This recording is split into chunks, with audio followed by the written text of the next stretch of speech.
मुलांनो, आपल्या देशावरती जवळजवळ 150 वर्ष ब्रिटिशांचं राज्य होतं. ब्रिटिशांचं म्हणजे इंग्रजांचं. हे इंग्रज कोणत्या देशात राहतात माहिती आहे तुम्हाला? कोण सांगतं बरं? इंग्रजांचा देश कोणता किंवा त्यांच्या देशाचं नाव काय?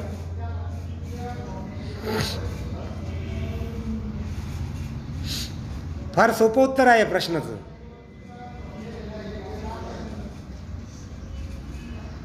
इंग्रजांचा देश इंग्लंड. एवढंसं माहीत नाही तुम्हाला? या इंग्रजांची 150 वर्षांची राजवट आपल्या देशावरती होती. मग कुणी म्हणताय ती फार अन्यायकारक होती, कुणी म्हणतं नाही इंग्रजांनी काही चांगल्या गोष्टी पण केल्यात.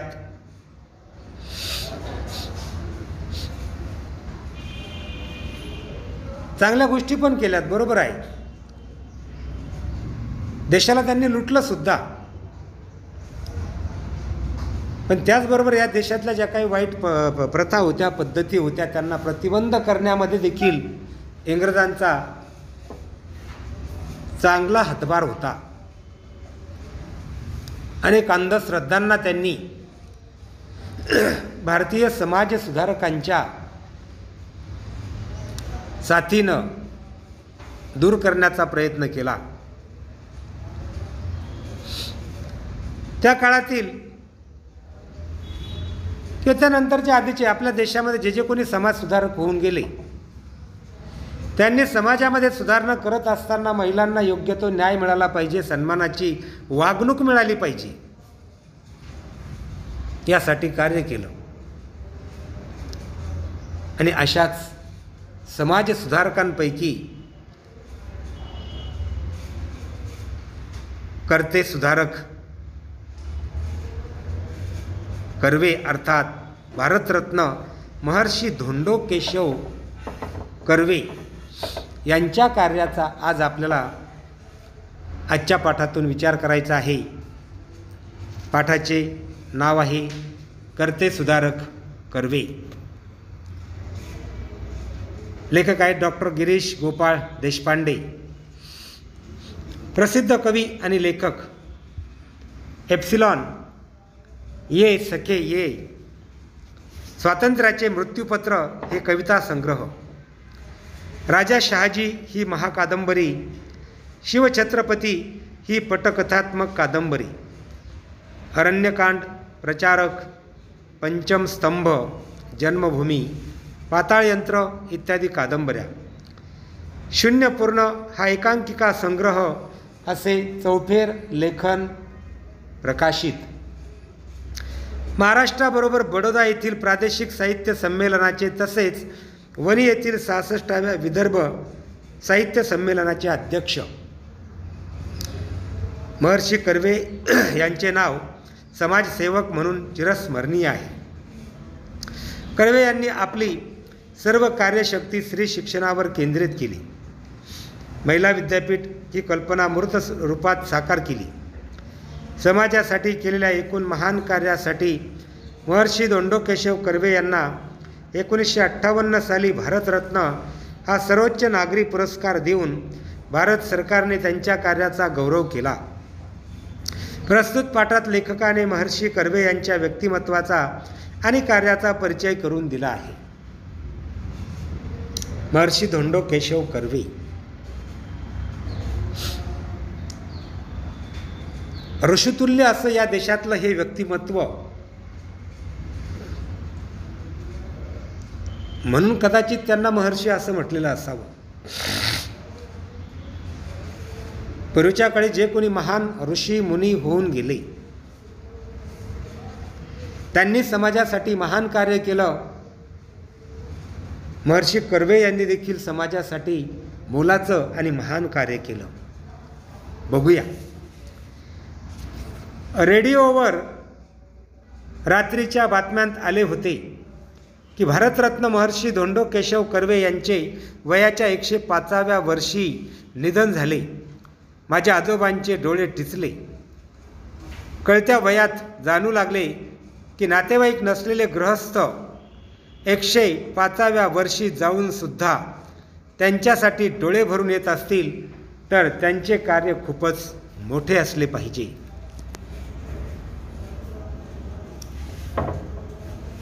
या ठिकाणी महर्षी धोंडो केशव कर्वे यांच्या वयाचा जर आपण विचार केला तर त्यांचं वय वर्ष होतं 105.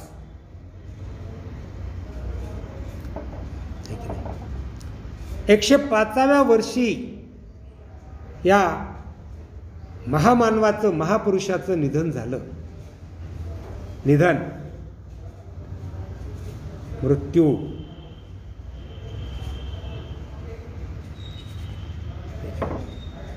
त्यांच्या निधनाची बातमी ऐकून त्यांच्या आजोबांचे डोळे टिचले. डोळे टिचले म्हणजे डोळ्यांमध्ये पाणी आलं, म्हणजे त्यांना रडायला आलं.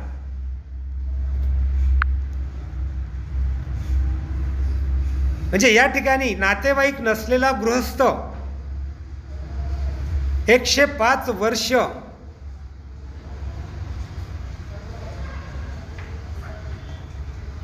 जगू शकतो. आत्ता जर जगण्याचा विचार केला, आयुष्य मर्यादेचा विचार केला तर सरासरी आयुष्यमान 60 ते 70 वर्षांचं आहे. जगतात ना, काही माणसं 80 वर्ष 90 वर्षापर्यंत जगतात, पण काही वयाच्या 30व्या वर्षी 50व्या वर्षीच जातात.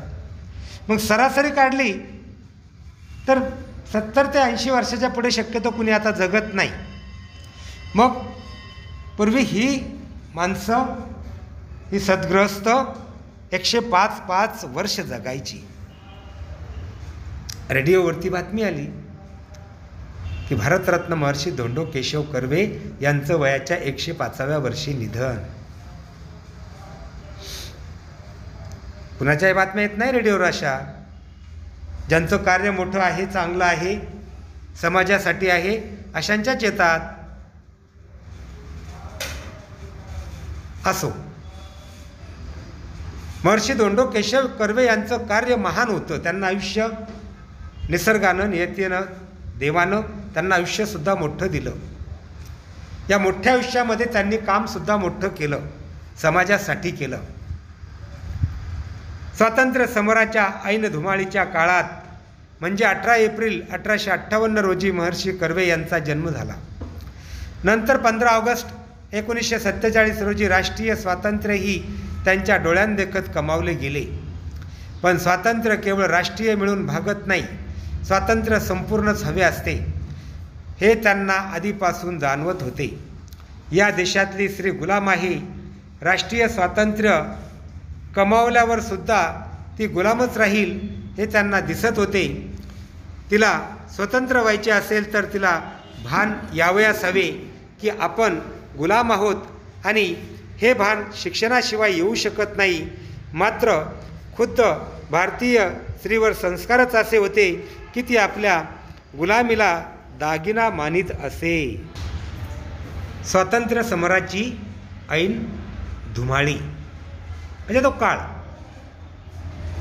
म्हणजे स्वातंत्र्यासाठी जेव्हा लढा सुरू झाला, संघर्ष सुरू झाला आणि ऐन रंगात आला तो काळ, तो संघर्ष ऐन रंगात आला, त्याला स्वातंत्र्य समराची धुमाळी म्हटलेलं आहे. महर्षी कर्वे यांचा जन्म 18 एप्रिल 1858चा आणि देशाला स्वातंत्र्य 15 ऑगस्ट 1947. म्हणजे जन्मानंतर त्यांनी स्वातंत्र्य अनुभवलं आणि त्यानंतर त्यांचा अंत झाला किंवा त्यांचं निधन झालं. आता स्वातंत्र्य देशाला मिळालं, पण स्वातंत्र्याची कल्पना महर्षी कर्वे यांची थोडीशी वेगळी होती. पूर्ण स्वातंत्र्य हवं, नुसतं स्वातंत्र्य मिळून भागणार नाही. या देशामधली जी स्त्री आहे तिला जेव्हा खऱ्या अर्थानं न्याय मिळेल, तिच्या हिताचं काहीतरी घडेल, तेव्हा स्वातंत्र्य मिळालं असं म्हणता येईल. गुलामीसारखं जीवन तिच्या वाट्याला आलेलं आहे. ती गुलामी ज्या दिवशी संपेल त्या दिवशी खऱ्या अर्थानं स्वातंत्र्य मिळालं असं मी मानेल, असं कर्वे नेहमी म्हणायचे. खरं तर स्त्री ही शोषिक असते. लेखक म्हणतात किंवा महर्षी कर्वे यांना देखील जाणवायचं की पुरुषांकडनं होणारा अन्याय आणि अत्याचार किंवा तिला स्वीकारावी लागणारी गुलामी यालाच ती आपला दागिना मानत असायची. समाजानं तिला दैवी स्थान दिलेलं होतं. स्त्रीला देवीसारखं समाज मानत होता. फक्त मानत होता बरं का. देवीची जशी पूजा केली जाते, देवीविषयी जसा मनात आदर असतो, तितका आदर स्त्रियांविषयी होता कुठे? असो, आपल्या समाजात स्त्रीचे स्थान देवीचे आहे असे भासवले जात असेलही, पण तिला शूद्रातिशूद्र समजून तिचा प्रचंड छळच केला जाई. सबब तिने शिक्षित व्हायलाच पाहिजे हे कर्व्यांना ठामपणे वाटत होते. तथापि हे कार्य अतोनात कठीण आहे हेही त्यांना दिसत होते. स्त्रीने स्वातंत्र्य कमवावे असे वाटणे म्हणजे खडकावर डोके आपटण्यासारखे होते. शांत सोशिकपणे सहिष्णू वृत्तीने राहिलो तर हे असिधाराव्रत परिपूर्ण होऊ शकेल याची त्यांनी खुणगाठ बांधली. सावकाश तरी हमखास हे कार्य करणे गरजेचे होते. नुसत्या अडीअडचणी येतील असे नव्हते. संपूर्ण समाजाविरुद्ध विद्रोह करावा लागणार होता. असे केले तर आपल्याला गिळून टाकायला येईल हे कळत होते. तर समाज आपल्याला गिळून टाकायला येईल हे कळत होते. असिधाराव्रत म्हणजे एक प्रकारची कठीण अशी तपश्चर्या, त्याला असिधाराव्रत म्हटलेलं आहे. असिधाराव्रत म्हणजे कठीण तपश्चर्या. आता स्त्रीला न्याय मिळवून द्यायचा हे काम तसं कठीण होतं. एकतर ती शोषिक होती, अन्याय सहन करणारी. तिच्या आयुष्यातला हा अन्याय, हा शोषिकपणा दूर करून तिला खंबीरपणे उभं करणं गरजेचं वाटलं महर्षी कर्वे यांना. तिला शिक्षण मिळालं पाहिजे. त्या काळामध्ये मुलं शिकायची, मुलींना शिक्षण दिलं जात नसायचं. तो शिक्षणाचा हक्क तिला मिळवून द्यायचा. तिला मिळणारी वागणूक, जी वागणूक वाईट होती, तिच्या विरुद्ध त्यांना लढा द्यायचा होता. पण हे करत असताना समाज आडवा येणार होता, या कार्यामध्ये अडथळे आणणार होता. या समाजाविरुद्ध सुद्धा लढायचं होतं आणि हे कठीण काम होतं. म्हणून त्याला असिधाराव्रत म्हटलं आहे. कठीण तपश्चर्या होती, पण ही तपश्चर्या करणं गरजेचं होतं.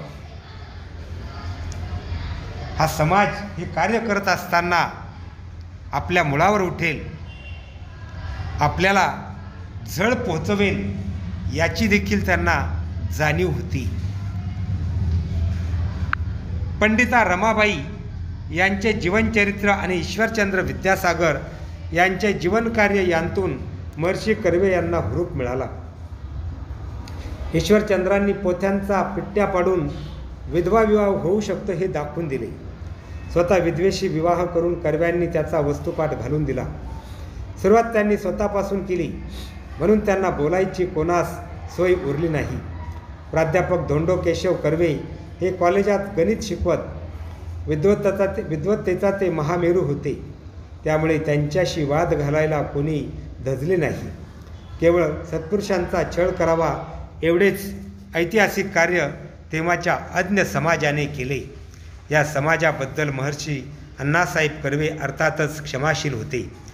त्यांना छळवादी समाजवृत्तीचा आधीपासूनच अंदाज होता. समाजाने केलेल्या धक्काबुक्कीत अण्णासाहेबांचे कपडे फाटत. रोज त्यांना आपला शर्ट नाही तर कोट जिथे फाटला तिथे शिवून घ्यावा लागत असे. फाटके कपडे ते वापरत नसत. गावातील सुशिक्षित समजल्या गेलेल्या लोकांनी ससे फोलपट चालवली तरी कर्व्यांनी ना त्यांना शिव्याशाप दिले ना आपल्या कार्यातून कर्वे विचलित झाले. जसे संत ज्ञानेश्वरांचाही छळ झाला होता, पण त्यांच्या साहित्यात ते कुठेही उमटले नाही, तसे कर्व्यांचे आचरण ज्ञानेश्वरांच्या कवितेसारखेच राहिले. बघा, आत्ताचा काळ जर आपण पाहिला, एखाद्या स्त्रीच्या नवऱ्याचं, म्हणजे तुम्ही त्याला इंग्लिशमध्ये मिस्टर म्हणत असता आहे ना, बोलता बोलता आहे की नाही, हे यांचे मिस्टर आहेत, त्या त्यांच्या मिसेस आहेत. तुम्ही घरी कधीतरी आईवडिलांना बोलताना त्यांची ओळख करून देताना घेताना हे शब्द ऐकले असतील. पण जेव्हा एखाद्या मिस्टरांच्या मिसेसचं झोप येते का ग, निधन होतं, तेव्हा ते मिस्टर असे तसे वर्षभर थांबतात आणि कधी कधी वर्षाच्या आतच काय करतात, हा मोठ्याने सांगा, दुसरं लग्न करून मोकळे होतात. पण जेव्हा एखाद्या मिस्टरांचं निधन होतं तेव्हा ती माऊली दुसरं लग्न करते का? नाही करत. आता कुठे समाज थोडासा जागरूक व्हायला लागला, तरी मुलं बाळं असतील तर नाही करत. शेवटपर्यंत आपल्या लेकरांसाठी त्या विधवा राहतात. लेकरांचं पालन पोषण, त्यांच्या शिक्षणाची जबाबदारी सर्व सांभाळतात, आयुष्य सार्थकी लावतात. पण मुलं बाळं असतानाही पुरुषांनी लग्न करणं, तोच न्याय मग महिलांना का बरं नसतो? कर्वे यांना हे सारं खटकत होतं. विधवांनी पुन्हा विवाह करायचा नाही. का नाही करायचा? त्यांना तो हक्क मिळाला पाहिजे. मग कोणीतरी म्हणत असेल तुम्ही नाही का करत मग विधवेशी लग्न, कोणी म्हटलं असेल किंवा नसलंही म्हटलं, पण ईश्वरचंद्र विद्यासागर यांचा आदर्श कर्वे यांच्या डोळ्यापुढे होता. या सुधारकांनी स्वतः अगोदर विधवांशी लग्न केलं आणि मग समाजाला उपदेश केला की महिलांना देखील हे हक्क प्राप्त व्हायला हवेत. महर्षी कर्वे त्यांच्या उत्पन्नाचा जो काही भाग होता त्यापैकी काही हिस्सा ते समाजासाठी, समाजाच्या प्रगतीसाठी उपयोगात आणायचे. अज्ञ असणाऱ्या समाजाला ज्ञानवंत करण्यासाठी हा विद्वत्तेचा महामेरू म्हणजे ज्ञानाचा पर्वत. लेखकांनी त्यांना ज्ञानाचा पर्वत म्हटलेला आहे. आणि हा ज्ञानाचा महामेरू अंधश्रद्धेतून समाजाला बाहेर काढण्यासाठी, महिलांना न्याय मिळवून देण्यासाठी सदैव तत्पर असायचा. अनेक वेळा त्यांना धक्काबुक्की व्हायची. धक्काबुक्कीमध्ये त्यांचे कपडे फाटायचे, लोक शिव्याशाप द्यायचे, पण जरा देखील कर्वे आपल्या कार्यापासून बाजूला ढळले नाही, विचलित झाले नाही. महर्षी कर्वे यांनी अनाथ बालिकाश्रमाची मुहूर्तमेढ रोवली. कालांतराने बालिकाश्रमाचे हिंगणा येथे स्थलांतर करून हिंगणे स्त्री शिक्षण संस्था असे त्यांनी तिचे नामांतर केले. पैचा निधी व मुरुड निधी त्यांनी जमवला. त्यांच्यावर चाल करून येणाऱ्या समाजालाही या गोष्टीची पूर्ण कल्पना होती की यांतील पैचा हिशोब कर्व्यांजवळ असणार आहे. कर्व्यांनी जमा केलेल्या निधीची उधळपट्टी तर केवळ असंभव. कर्वे स्वतः मोटार वापरत नसत. मैलोगंती लांब असलेल्या आश्रमात ते पायी जात. समाजाचे पैसे वापरणे दूरच, स्वतःचे पैसेसुद्धा ते समाजासाठी वापरतात हे मात्र समाजाला माहीत होते. जेवढे खर्च घरात आवश्यक होते तेवढे आपल्या कमाईतून ते करत. उर्वरित सर्व पैसा ते समाजकार्यात वापरत. ते स्वतःच्याच विश्वात वावरतात अशी कुरबुर घरच्यांच्या मनात घर करून राहिली होती. वस्तुतः समाज सुस्वरूप करण्याची महर्षी कर्वे यांची जिद्द होती, पण त्या जिद्दीने कुटुंबाला कुठेही कुरूप केले नाही. नेमकेपणा हा गणिताचा गुणधर्म त्यांना तेथे उपयोगी पडला. ते बोलत नसत, विचार करत. विचार पक्का झाला की आचरणात आणत. त्यांच्या कार्यातूनच लोकांना अंदाज येई की त्यांच्या चित्तात काय चालले आहे. हे डावपेच नव्हते. उलटपक्षी बोलके सुधारक असण्यापेक्षा कर्ते सुधारक असणे हेच श्रेयस्कर असते.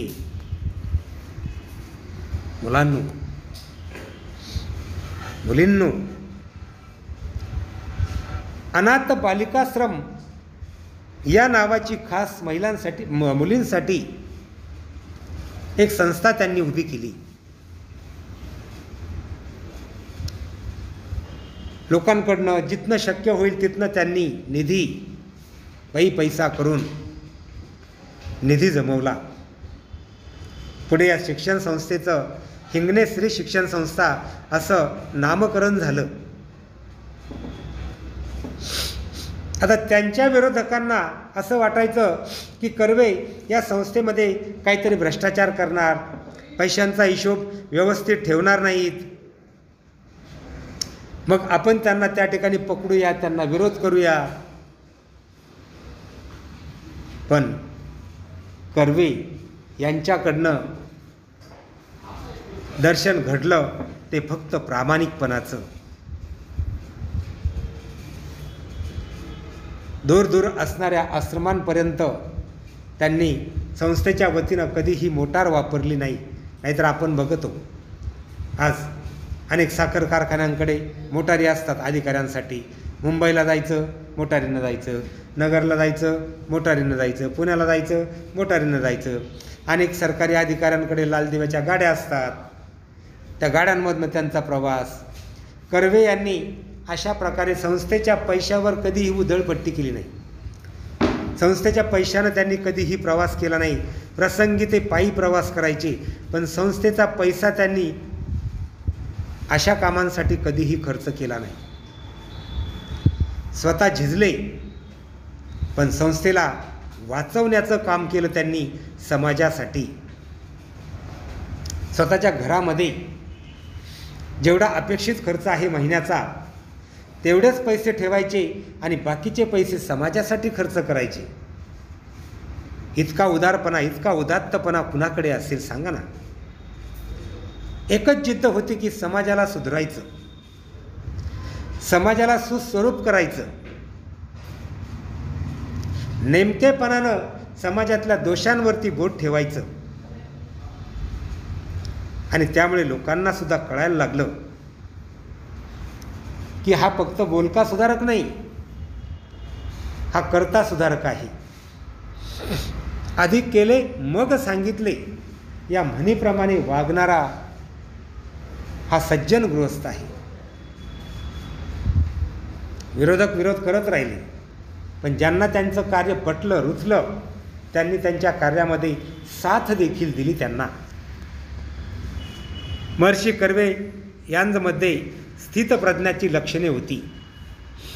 जो स्वतःच्या सुखदुःखात अविचल राहतो, मात्र दुसऱ्याच्या दुःखात दुःखी होतो, दुसऱ्याच्या सुखात सुखी होतो, तो खरा स्थितप्रज्ञ. महर्षी कर्वे यांचे लक्ष केवळ समाजात सुधारणेत होते.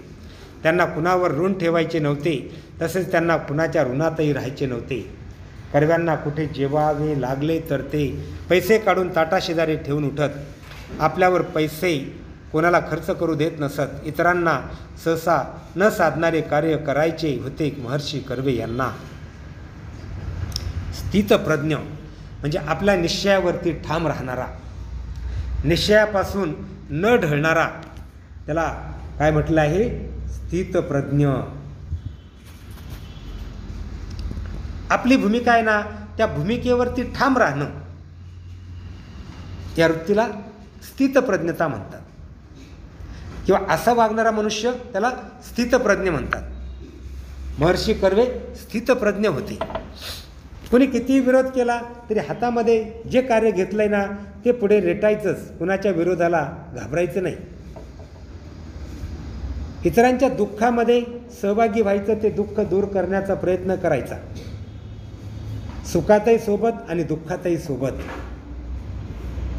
समाज सुधारणा करत असताना कोणी नावं ठेवणारा असेल तर जायना का ठेवेना, नावं ठेवणाऱ्यांकडे दुर्लक्ष करायचं आणि पुढे चालत राहायचं, समाजासाठी कार्य करत राहायचं.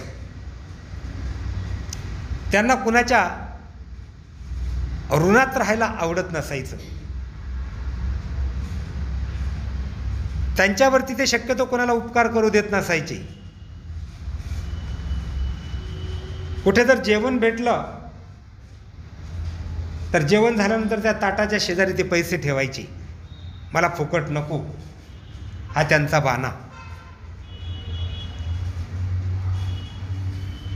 भारताचे अर्धांग जे स्त्रिया त्याच अनपढ राहिल्या तर देश अर्धांगवायू झालेल्या व्यक्तीसारखा होईल. एका बाजूला या देशाला आपण भारत माता म्हणतो, सरस्वतीला आपण वाङ्मयाची जननी मानतो, आणि दुसरीकडे स्त्री निरक्षर अज्ञानी ठेवतो.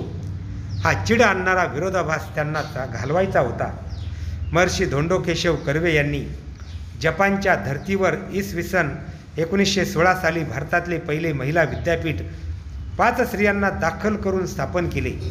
आगबोटीने प्रवास करण्याच्या त्या जुन्या जमान्यात महर्षी कर्व्यांनी जगप्रवास करून स्त्री शिक्षणाचे महात्म्य सर्वत्र बिंबवले. जगभर स्त्री शिक्षणाबद्दल सभा केल्या. स्त्री ही स्वाभिमानी असली पाहिजे, ती शिकली पाहिजे, उच्च विद्या विभूषित होऊन पुरुषांशी स्पर्धा करू शकली पाहिजे, हे त्यांचे स्वप्न होते. त्यांना 2 कार्ये करावयाची होती. एका टोकावर स्त्री साक्षर करणे हे जटिल कार्य व दुसऱ्या टोकावर तिला पुरुषांच्या बरोबरीने स्पर्धेत उतरवणे हे अटीतटीचे कार्य. पुरुषप्रधान संस्कृतीत स्त्रियांवरील पारतंत्र्याचे जोखड उखडून टाकावे हे महाकठीण काम होते. गुरुत्वाकर्षणाविरुद्ध पृथ्वीबाहेर पडणाऱ्या रॉकेटसारखीच क्षमता तेथे आवश्यक होती. काय करायचं होतं महर्षी कर्वे यांना? तर त्यांना स्त्रियांवरचा अन्याय दूर करायचा होता. 5 स्त्रियांना दाखल करून त्यांनी पहिलं महिला विद्यापीठ 1966 मध्ये स्थापन केलं.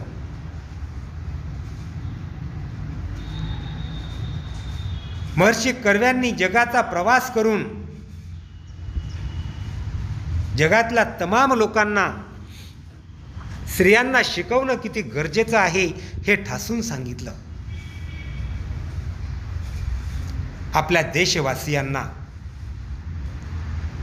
स्त्री साक्षर होणं किती महत्त्वाचं आहे हे त्यांनी पटवून दिलं. तुमच्या बरोबर स्त्री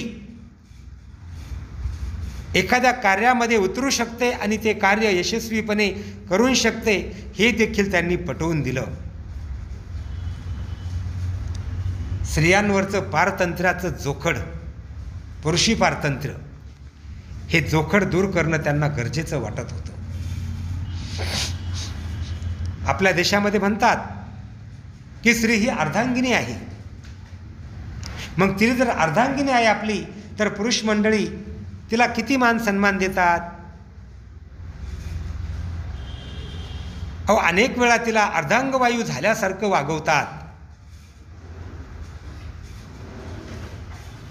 अनेक वेळा तिचा छळ केला जातो, अन्याय केला जातो, अत्याचार केला जातो. भारताला आम्ही माता म्हणतो, भारत माता म्हणतो, पण आमच्या देशातल्या महिलेला आम्ही माता म्हणून किती सन्मान देतो.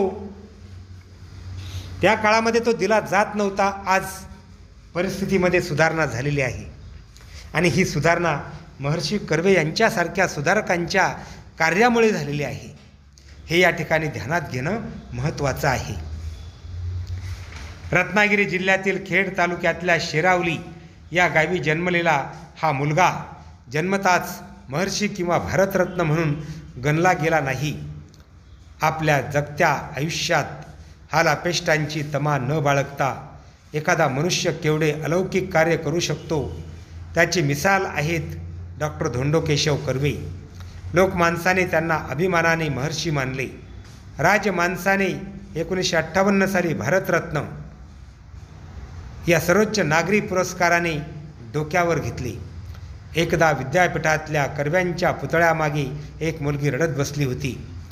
केवढ्याने रागावलो मी तिला म्हटले, कर्व्यांच्या पुतळ्यापाशी बसून रडायला तुला काही कसे वाटत नाही? तो मुळीच रडू नये यासाठीच कर्व्यांनी हे विद्यापीठ निर्माण केले ना.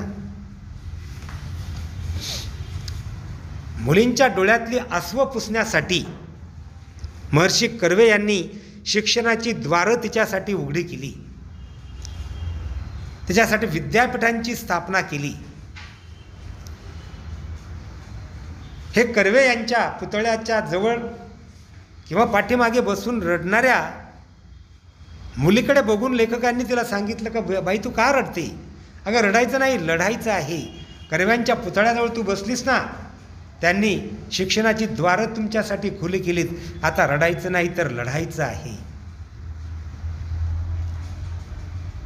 रत्नागिरी जिल्ह्यातल्या शेरावली गावी जन्मलेला हा बाल महर्षी, सुरुवातीला प्रत्येकजण बालच असतो. महर्षी किंवा भारतरत्न हे किताब, ह्या पदव्या त्यांनी काही स्वतः नाही घेतल्या, समाजानं त्यांना त्या दिलेल्या आहेत.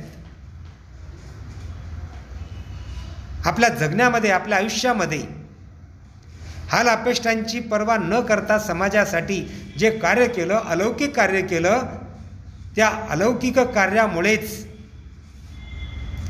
लोकांनी त्यांना अभिमानानं महर्षी मानलं. राजकारण्यांनी 1958 मध्ये भारतरत्न हा सर्वोच्च पुरस्कार दिला.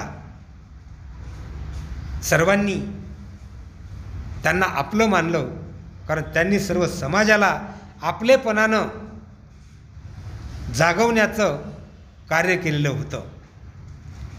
स्त्री शिक्षण होतच आहे. महर्षी अण्णासाहेब कर्वे यांच्या कर्तेपणाने SNDT महिला विद्यापीठ निर्माण झाले.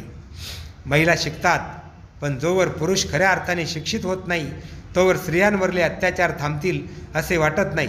परंपरागत संस्कारांमुळे कित्येक पुरुषांच्या हे ध्यानांतच येत नाही की आपण आपल्या आईशी, बहिणीशी, बायकोशी, कन्येशी पुष्कळदा चुकीचे वागतो. स्त्री ही दुय्यम नागरिक किंवा वस्तू नाही. तिलाही तिची स्वप्ने, भावभावना, आकांक्षा, विचार असतात. तिचे हे अस्तित्व मानायला शिकवणे म्हणजे पुरुष शिक्षण. पुरुष शिक्षित झाला की त्याला स्त्री स्वातंत्र्याचा अर्थ उमजेल. पुरुषांचेही शिक्षण झाले की भारतरत्न महर्षी धोंडो केशव उपाख्य अण्णासाहेब कर्वे या कर्त्या सुधारकाने सुरू केलेले महान कार्य पूर्णत्वास जाईल. मग डोळे ठिसणार नाहीत, तिथे हसू फुलेल. बघा, मुली शिकतात, पुढे देखील त्या शिकत राहतील, पण तुमच्या शिक्षणासाठी SNDT सारखी महिला विद्यापीठं, सावित्रीबाई फुले पुणे विद्यापीठासारखी विद्यापीठं, डॉक्टर बाबासाहेब आंबेडकर मराठवाडा विद्यापीठासारखी विद्यापीठं असतील, किंवा राऊरीचं शेती क्षेत्रातलं महात्मा फुले कृषी विद्यापीठ असेल, या सर्व संस्थांची निर्मिती फक्त पुरुषांसाठी झालेली नाही. स्त्रियांसाठी सुद्धा तिथली द्वारं सदैव खुली असतात. आपण शिकलं पाहिजे, शिक्षित झालं पाहिजे. आपल्यावरचे अत्याचार थांबावेत असं वाटत असेल तर या शिक्षणाच्या ज्ञानगंगेमध्ये आपण प्रवाहित झालं पाहिजे. संस्कारांमुळे अनेक पुरुषांच्या ही गोष्ट ध्यानात येत नाही. ते परंपरागत पहिल्यापासून कसं चालत आलंय ना. हां, तू काय मुख्यमंत्री होणार आहे का? आंबा झालं 12वीपर्यंत शिकली ना आणि राय घरी. आता तू काय कलेक्टर होणार आहे का? एवढा अभ्यास करू राहिली, दे ठेवून, जाय पाणी भर. आई म्हणते तू काय साहेबीन व्हायची आहे का? भांडे घास. सर्व नाही, परंतु जुन्या विचाराची अजून बरीचशी माणसं आहेत. अशा वेळेस आपल्या हिताचं काय आहे त्याचा आपण विचार केला पाहिजे. आपली आई असेल, बहीण असेल, एखाद्याची बायको असेल, एखाद्याचा नवरा असेल, अनेक वेळा एकमेकांशी ही माणसं कदाचित चुकीची वागत असतील, बरोबर वागत असतील, पण सर्वांनी एकच गोष्ट ध्यानात ठेवली पाहिजे की स्त्री म्हणजे फक्त दुय्यम वस्तू नाही किंवा ती नागरिक नाही, दुय्यम नागरिक नाही. पुरुषांच्या बरोबरीनं तिचं स्थान आहे. तिलाही स्वप्न आहेत, तिलाही काही भावभावना असतात, तिच्याही मनामध्ये काही आकांक्षा, काही इच्छा असतात. हे जाणलं पाहिजे. आणि म्हणून महिलांचं, मुलींचं अस्तित्व पुरुषांनी मान्य केलं पाहिजे. खरं तर पुरुषांनी सुद्धा हे समानतेचं शिक्षण अंगीकारलं पाहिजे. माणसं शिकतात, पण जेव्हा ते महिला आणि पुरुष हा भेद विसरतील ना, तेव्हा खऱ्या अर्थानं ते शिक्षित झाले असं मानता येईल. त्यांना जेव्हा स्त्री स्वातंत्र्याचा अर्थ समजेल तेव्हा खरे ते शिक्षित झाले असं मानता येईल. भारतरत्न धोंडो केशव कर्वे, महर्षी धोंडो केशव कर्वे या कर्त्या सुधारकानं सुरू केलं हे महान कार्य आज पूर्णत्वास जाताना दिसत आहे. आज मुली रडतात काही, पण सर्वच नाही. आता शक्यतो रडत नाही तर लढत असतात. लढत ही लढाई अन्यायाविरुद्ध देतात, ही लढाई सैन्यामध्ये शत्रूविरुद्ध देतात, ही लढाई पोलीस दलामध्ये आरोपींविरुद्ध देतात, ही लढाई राजकारणामध्ये सक्रिय होऊन चुकीची कामं करणाऱ्यांविरुद्ध देतात. आणि थोड्याफार बिचाऱ्या त्या अजूनही रडतातच. पण 100% स्त्रिया लढाऊ झाल्या पाहिजेत, सक्षम झाल्या पाहिजेत. पुरुषांनी त्यांचं स्थान, त्यांचं कार्य मान्य केलं पाहिजे. आणि महर्षी धोंडो केशव कर्वे यांच्या कार्यामुळे ते बऱ्याचशा प्रमाणात मान्य होताना दिसत आहे. अशा रीतीनं हा पाठ या ठिकाणी संपलेला आहे. आपण थांबत आहोत.